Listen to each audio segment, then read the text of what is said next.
Hi guys, ngayong vlog nito guys ay tuturo ko paano ba gamitin yung TouchPay na nakalagay sa 7-Eleven, sa Shell.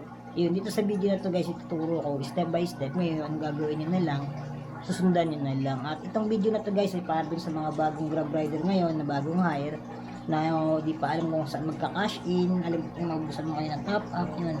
Dito may tinuturo ko yung paano mag cash, mag top up sa TouchPay na ano sa mga Mercury at Shell. So yun, gagawin nyo lang, sundan nyo na lang po ito guys. So yun, intro muna tayo.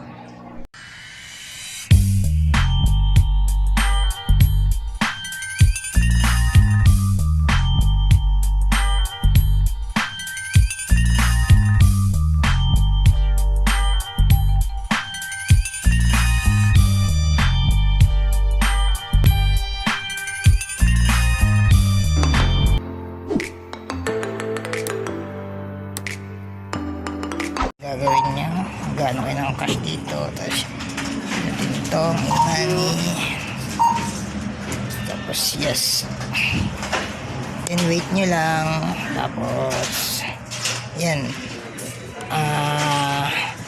number nyo siya, then yan, then choose kaya ko, then hulog tayo.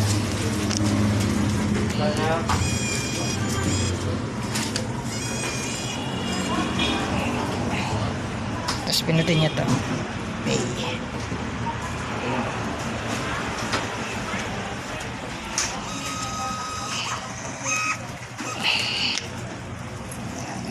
One more. Ganun ulit.